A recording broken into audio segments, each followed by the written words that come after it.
All right. So first and foremost, again, I want to thank the LA Promise Fund and my fellow members of the Young Professionals Council for coordinating this event.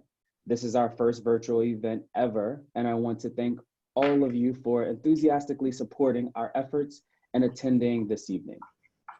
Thank you, thank you, thank you. We are thrilled to be having this conversation to discuss how education has changed in the wake of COVID-19 closures and how the LA Promise Fund is adapting services to meet essential needs of students and their families. Since there are so many new faces in the audience here tonight, I'm happy to share background about the LA Promise Fund and our Young Professionals Council. The LA Promise Fund is a local education nonprofit whose mission is to prepare Los Angeles students for success in college, career, and life. The organization serves students furthest from opportunity through a network of community-based schools and a portfolio of high-impact programs. The LA Promise Fund provides wraparound services that empower students, strengthen families, and build communities in South Los Angeles and across the Los Angeles County. Recently, the LA Promise Fund has been required to shift its priorities to focus on helping our South LA families meet basic needs and provide essential services due to the COVID-19 outbreak. You'll hear more about this work in the conversation that follows. As a member of the Young Professional Council, it is our group's responsibility to support the mission and program of this amazing organization by engaging our networks to raise awareness for the work of the LA Promise Fund. Originally, the YPC, Young Professional Council, was planning an in-person fundraising event for later this month. But once it became clear an in-person event was no longer viable, we decided to host this virtual event instead, knowing that our friends and colleagues would be interested in hearing what's happening on the front lines for students in South LA during this crisis. With that, I would like to introduce you all to our main speakers for this evening, Andrea, Foggy-Paxton, and Veronica Melvin. Andrea is the managing director of the Broad Center, where she supports career development of senior leaders in the Broads network. She's previously was an executive vice president at the Reasoning Mind, a nonprofit organization dedicated to providing first-rate math instructions for all students, and has worked closely with innovative education initiatives through the Bill and Melinda Gates Foundation. Andrea currently sits on the board of directors for the Los Angeles Promise Fund and serves on the board's school committees. Andrea will be facilitating this discussion with Veronica Melvin, the president and CEO of the LA Promise Fund. Veronica has been leading the LA Promise Fund for 9 years, previously serving as chief operating officer at the Communities for Teaching Excellence as executive director for the Alliance for a Better Community. Her dedication to the education and health for children and families define her life and career, earning a presidential appointment to the White House Commission on Educational Excellence under President Barack Obama. I'm honored to present your incredible accomplished host for tonight. Andrea, the floor is yours. Thank you so much, Mike, for that lovely introduction for both Veronica and myself.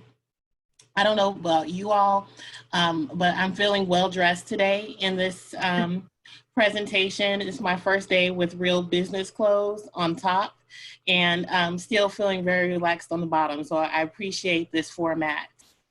Before we start off into this deep dive, how are you doing, Veronica, today? How was your day? What was the first thing that you had to deal with today, this morning?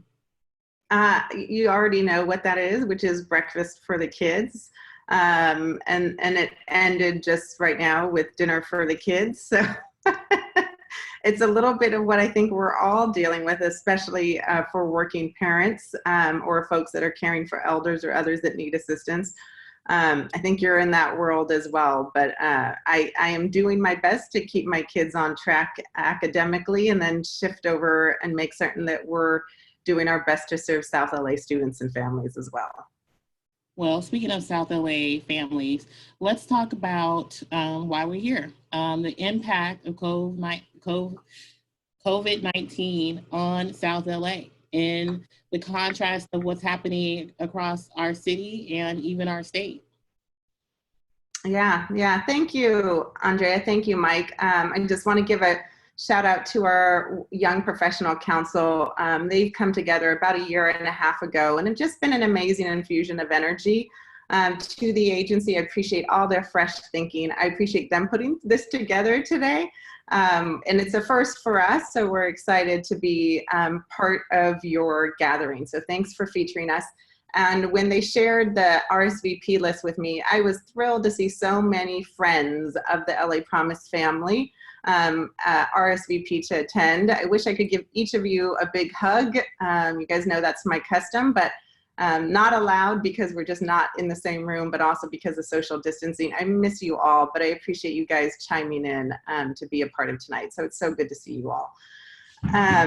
So in terms of our new reality, I'm going to speak about it really from an education lens. I think we all have COVID new realities in the different worlds that we exist in.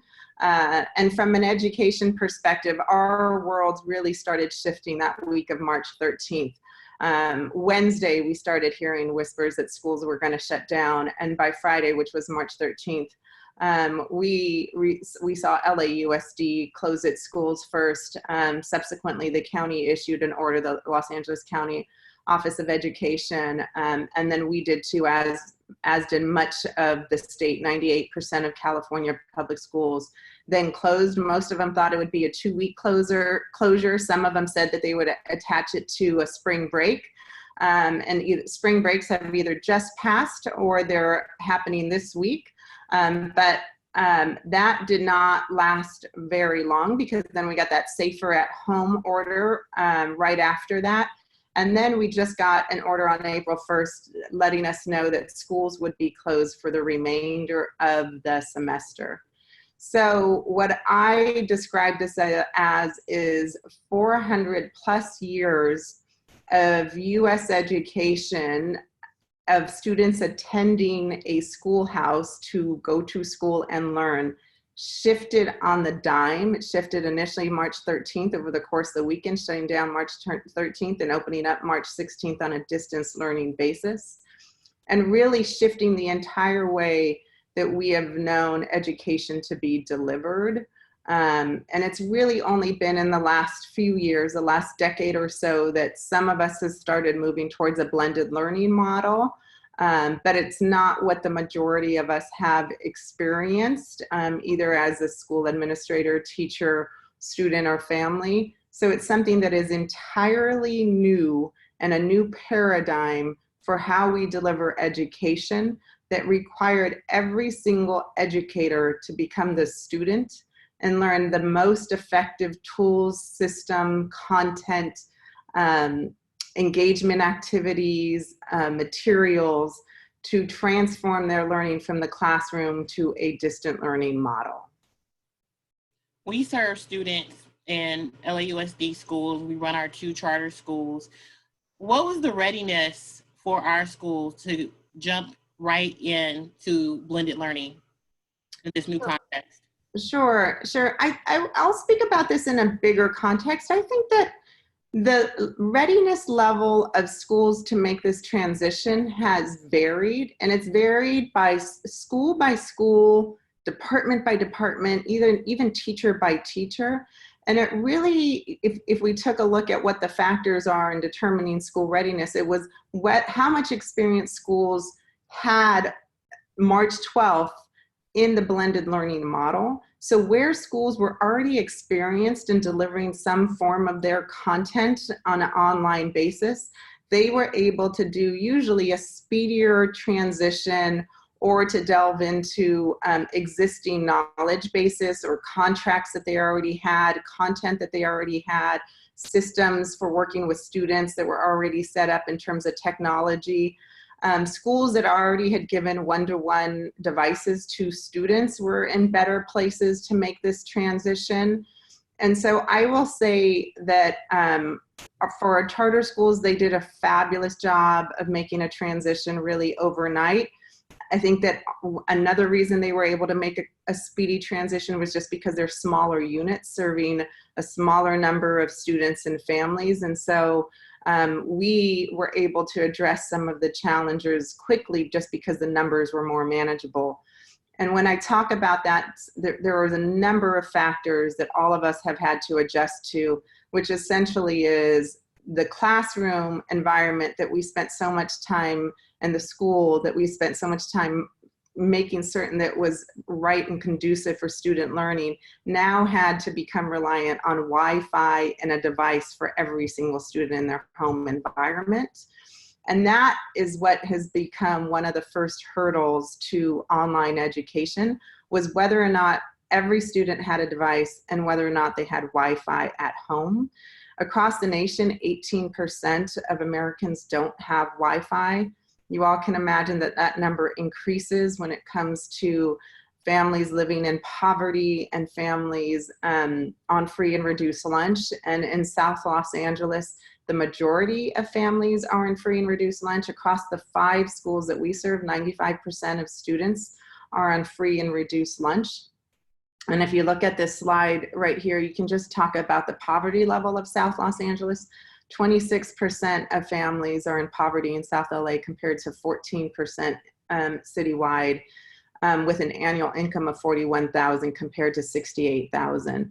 I know because I've assisted many parents in filling out their free and reduced lunch, and many of their incomes don't even come to half of that level.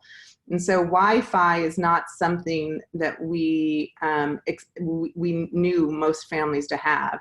And so getting a device out to them was hurdle number one. And if schools had sufficient devices, deploying them, was the first challenge. And once you check that, I think we're all still working on the Wi-Fi aspect of it. We appreciate all of the companies, and this is where public and private partnerships are so essential right now during these COVID times, coming together to offer free or reduced cost Wi-Fi. We pushed those out immediately and saw some families get service, but also know that there's a long wait list for those, and now for hotspots too. So hotspots was our second default system. I'll also say that cell phones and the hotspots on cell phones was a third option for us. Those are not ideal just because of the fact that they don't offer enough bandwidth for families for students to participate in a Zoom call necessarily, or to download all materials, but they are usually enough to get access to homework. Google Classrooms is a platform that is commonly used, or Schoology with the district. But we know that Wi-Fi continues to be an issue. Something unique to Los Angeles, for instance, is multiple units on a single property. And so what we found hearing from families is that the primary unit either had hookup to Wi-Fi or received hookup to Wi-Fi post-COVID, and the other 2 or 3 units on the property were unable to do so because they were unregistered properties.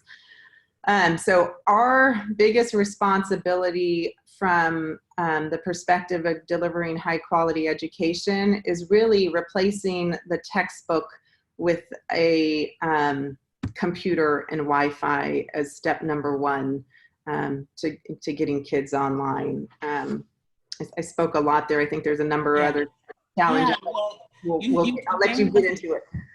I love it because, Veronica, you have so much information because you're there in the schools and in the community, working with the principals and the teachers and the parents all the time. And, as a board member, you've kept us informed from day one about what's going on. Can you talk about what is happening to our families in these schools as a result of work from home and social distancing? Sure. So we are seeing the impact of the safer at home order that we know has already had dramatic impact on our economy. And we see some of the economic indicators about that, whether it's talking about 17 million people filing for unemployment claims. We see those families in droves in the communities that are like South LA or like South Los Angeles in terms of low income communities. So they are generally service sector employees that have either been laid off or had their means of income totally cut off. I was gathering stories at a food pantry the other day, and hoping to collect a couple of stories to be able to share with the board in terms of what our families are experiencing. And so I thought that I would ask the first 6 or 10 families what life is like for them since the Safer at Order home had occurred. And this was 3 weeks into the order. This is our organization's food pantry. This is not just food. Yes, that is true. We now have a food pantry. We were given a pilot food pantry last summer that we were excited to launch and serve 60 families with, and determine what the need is and the feasibility for expanding that. And thank the Lord that we had that there, and thank our funders for that, and thank our school leaders for allowing it, and our amazing staff that has put that together over the course of the year and has now gone into overdrive. But that food pantry has gone from a pilot basis to a fully operational 24/7 operation. So it is now serving all of the families of that of the 2 charter schools. We would like to be able to serve more, and we do have some community attending, but our facilities aren't allowing for more, so we got work to do. I would say that it's extremely needed, because what I learned in that line, I ended up serving every single member that was in that line, every single family that was in that line. There was more than 200 that day. 79% of them told me they had lost all income. All of them, 100%, had lost significant income, but nearly 80% had lost all income. And then they told me that the grab and go meals that we were providing, or that schools are providing, and the food pantry was their only source of food for their family. And were these folks let go immediately? Do they have employment opportunities that you think they'll be able to find? So, you know, Veronica, what we do at LA Promise Fund is educate children, but I know we don't think of just about the child and the family. So just talk a little bit more about. Sure. Yeah. You know, it's basic needs. We've had to adjust to providing basic needs. And I think that almost every school in America has been able to do that through the free and reduced lunch program. And we're grateful to be able to do that. And I praise all of the school systems and the volunteers and the staff that are managing those, because I know it's tough to do so, just given the you know, managing everyone's own responsibility for personal health, well-being, and family responsibilities during this time. But they lost their jobs almost immediately from everyone that I talked to. So all of them had said that, you know, as soon as the order was given, they had lost their jobs. So this is really first wave folks. So if there's second wave, then, you know, more people, the ones that probably hadn't been at our food bank, the line will only continue to get longer. They'd also had started to have their cell phones cut off. So I appreciate companies offering increased minutes or data and free Wi-Fi for their homes, but we got to make certain that people are staying connected to cell phones. So let's not turn off folks' cell phones during this time. That's something we collectively need to work on. They continue to need food. They continue to need all basic necessities for their families, everything that you and I need, whether it's toilet paper that is oh so coveted right now, to cleaning products, to baby products, just to clothes as kids outgrow their clothes and we work into a new season. And then, of course, food and perishable goods as well. They also need micro grants. So the board actually pivoted it and asked us to do a 1-year strategic plan. And so we are committed to offering basic needs from the perspective of 3 different categories: basic needs of food, basic needs in terms of all the other supplies that families will need, micro grants to families to keep them stable and their family stable. And then all of that hopefully allows the student to live in an environment that allows them to access online learning in a stable home environment. And so, and that gets to providing the basic services related to education now, which is really being defined level 1 as a computer, Wi-Fi, and headphones too. We've heard that multiple children or family in a single room or in a small room. If we don't have headphones, it's hard for them to all be accessing education at the same time. That's a good place for us to pivot. We got about 10 minutes before we're going to take Q&A. And I want to make sure you talk about the actual learning experience and how that has been impacted given this distance learning, the challenges with Wi-Fi, getting computers out. We know it's difficult to engage secondary students already. So Sure. So one, I can't talk about learning without giving praise to the amazing educators that really shifted their entire way of teaching overnight. I just want to really praise them. I want to praise all of the content providers that are making content available online. There's good content available online. So here's what it looks like once we talk about education.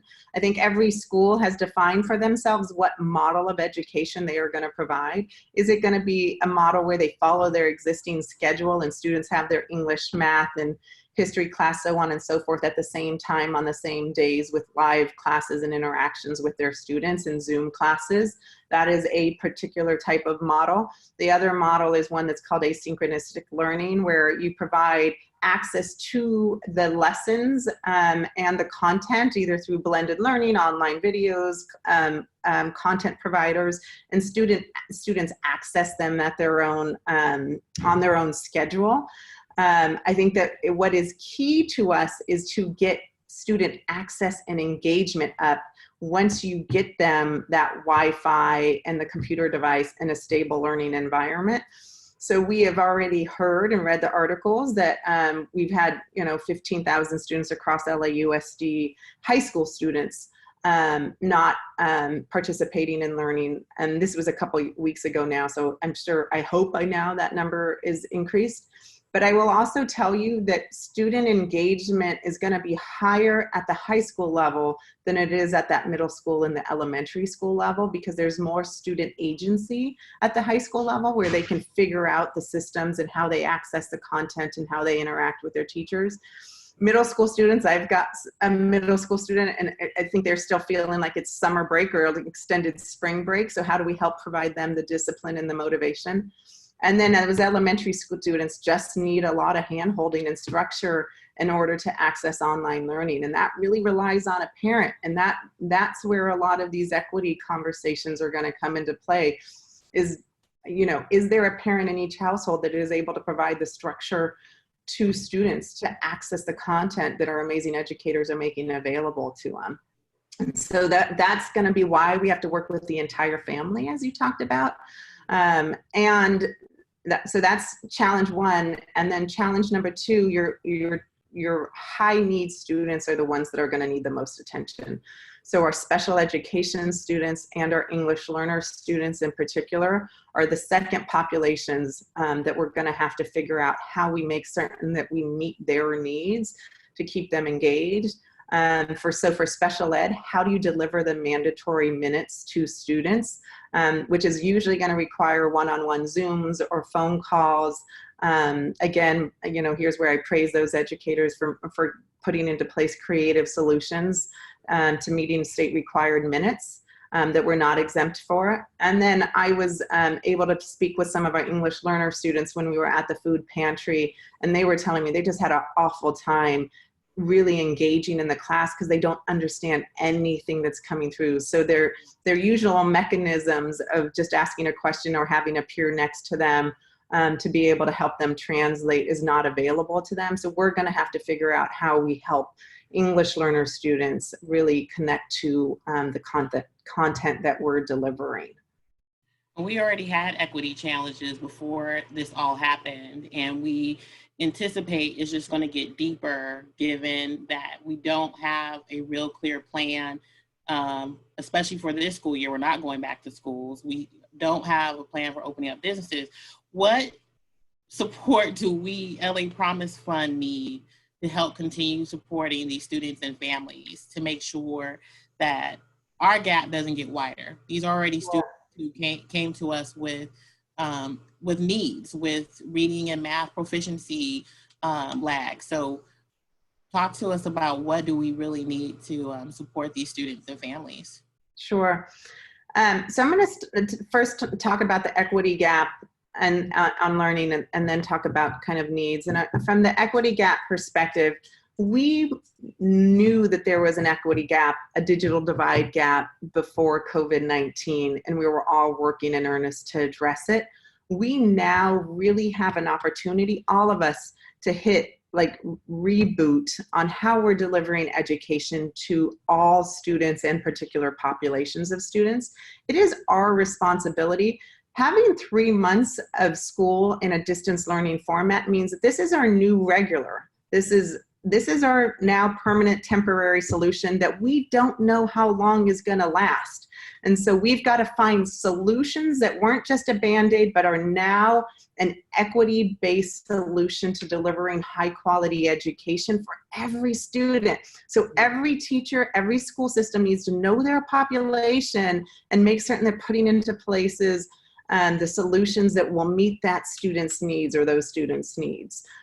So we cannot go back to status quo. We have to use this as the opportunity to close the divide in a way better than what we were doing before, right? Even though we were working hard on it.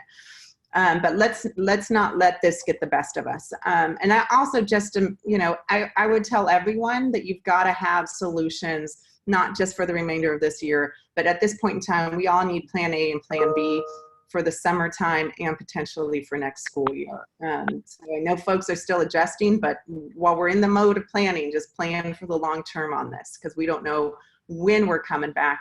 And we need students to stay engaged in positive activities and learning throughout the summer. So just as we worry about summer slide in the summer, we need to make certain that we got summer engagement happening for students on a distance learning basis this summer, and then going into a strong start to the school year, so that we're not seeing a further schism in student learning and the equity gap. In terms of what we continue to need, we're going to be in this for the long haul. So regardless of when the Safer at Home order ends, these families have been so impacted by the COVID-19 order that we don't know when they get back to economic stability. So we know that we're going to plan on 1 year of basic services for our families. That is, so we will continue to need to offer the food pantry. We will continue to need basic essentials, toiletries, cleaning products, anything that you can imagine for families to have a healthy home, knowing that they don't have the income to provide those, to go out and obtain those items on their own. We are looking to provide Wi-Fi, paying for Wi-Fi or securing free Wi-Fi for families for the course of this school year, and then we'll make plans to do so for summer, for any summer school, and then into the next school year. So we'll need to continue to partner, but we're also asking for funds to raise, to offer our families micro grants or to pay for those services directly. We'll continue to run the grab and go system. So we thank our partners that allow us to do that free food for families. And then we will need just dollars to operate, because it's going to be a tough year for all nonprofits and for all schools, given the hit to the economy this year. So when we talked about there wasn't enough dollars for California students in 2019, 2020 is going to be even tougher. So we're going to need to make certain that we're relying on some of the generous donations of the private sector to close some of the basic needs gaps over the course of the next year. That's great. Yeah. Do you have more questions? Or are we taking some questions from our friends that are online? Questions, yeah, from online. Mia, I think you're going to shoot us some questions, right? Yes. Sorry about that. I'm coming online, sorry, from being on mute and off video. Thank you so much for that engaging conversation. I have a couple of questions that people submitted beforehand. The first is, based on everything going on with COVID-19 and the impact it's had on the world and education, when things go back to normal, what does our new normal look like? Yeah. Andrea, you want to take it? Our new normal, well, you know, I go off to say, like, some schools were better prepared than others because they realized the new normal had shifted quite some time ago. But I think what I have learned, both being in education and now having to make sure my first and ninth grader are learning while I'm working and locked here in this room, is that students need more than just knowledge. They need skills and curiosity to navigate their own learning process. And so I think about the important role of the teacher will only just grow. Technology is never going to supplant the role of the teacher. The teacher is critical. And so the teacher's ability to leverage that technologies and students' ability to access the technology has been made very clear because of our current situation. And I think we, in our new context after this, have to embrace that and leverage in a way that addresses the equity issue. So just like we all are entitled to, liberty and justice, all kids are entitled to Wi-Fi and a device. It's almost like, growing up a long time ago, when I had a library card and I used it to get information, that our young people that are in these communities that are really struggling right now, given the context, really need to have not just Wi-Fi, but the device that works. Veronica. Sure. And thanks so much for talking about engagement. I would say that is key to making this current normal effective, is that we really, really, really got to focus on student engagement. So we all need to continue to improve our online presence, however it's being delivered, to make learning engaging for students, because that's going to determine whether or not students are online and whether they're accessing the contents and completing the assignments. So I think that all of us with kids at home, we've already heard, I like this one, I don't like this site, I like this site, right? Or this works, or I like Zoom, or I don't like Zoom, or not too much Zoom, right?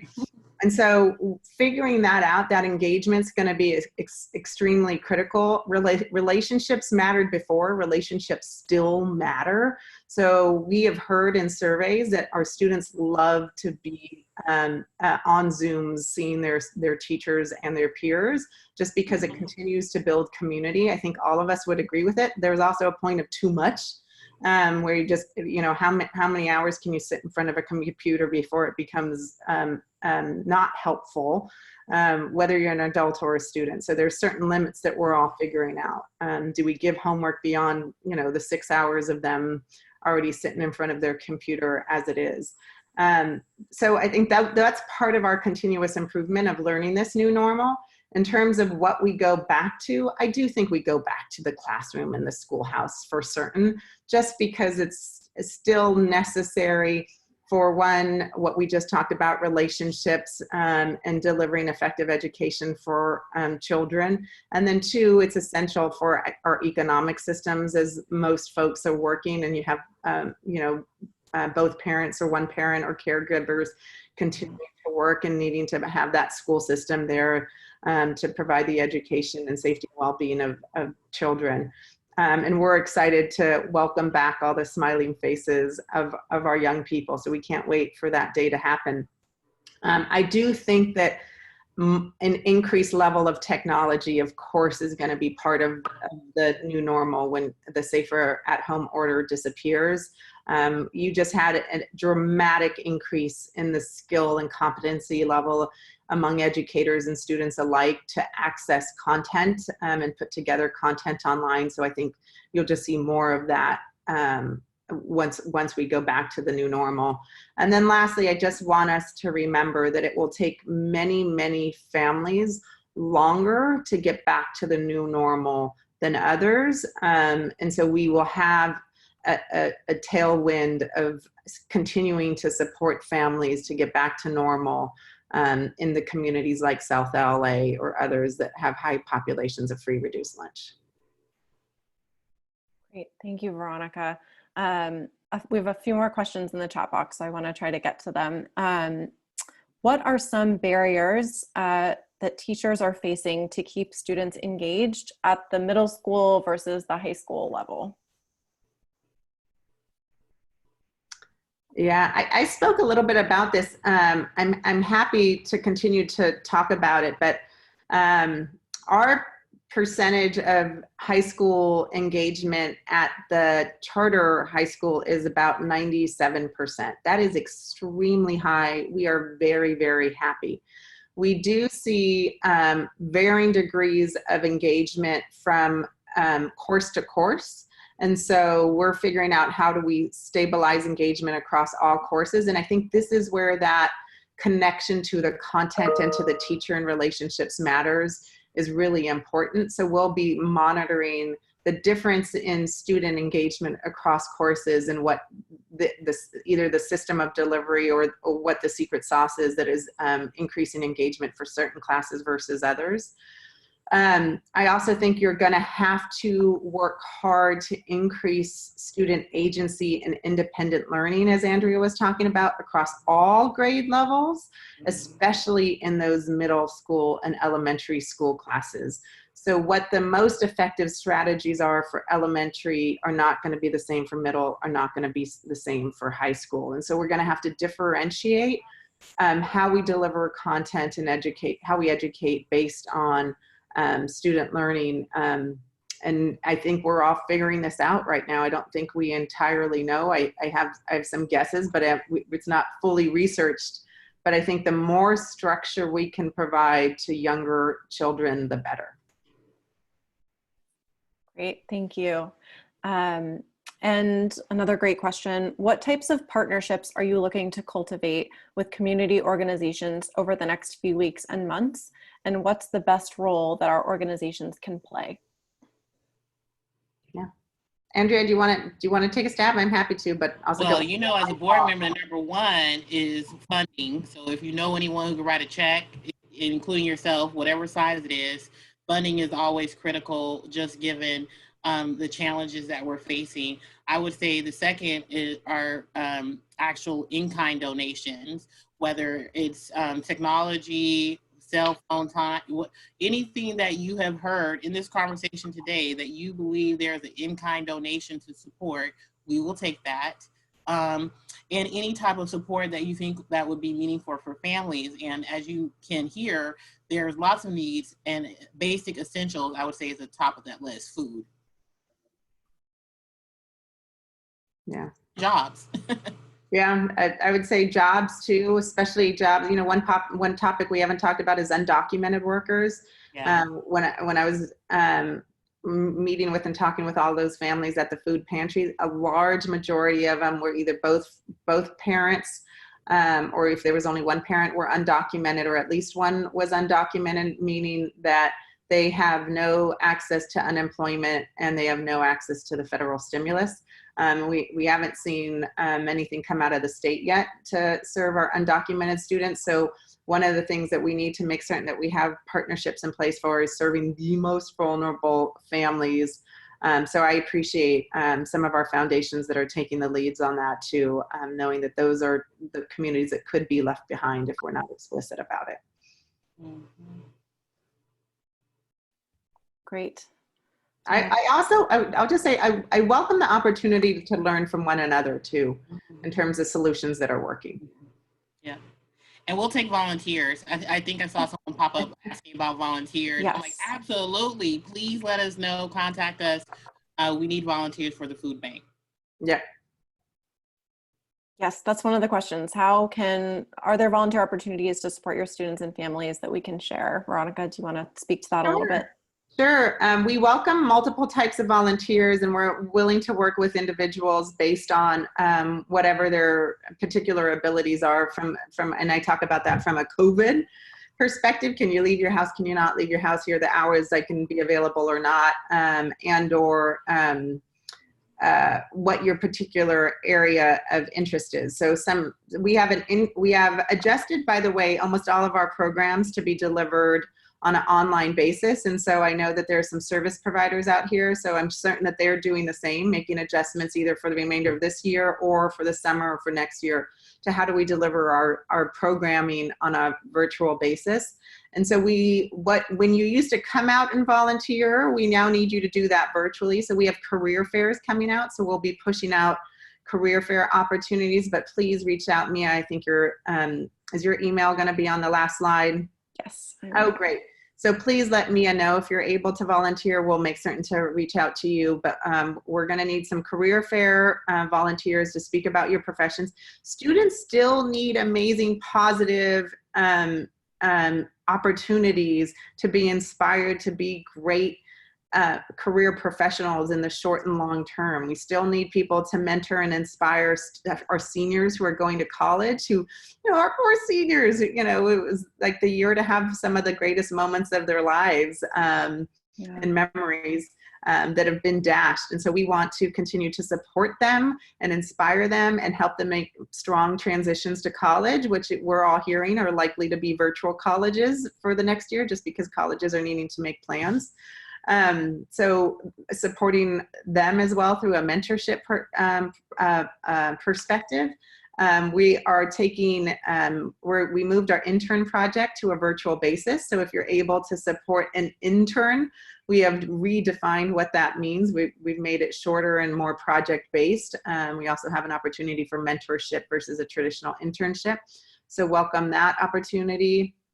And then I would just say our food pantry.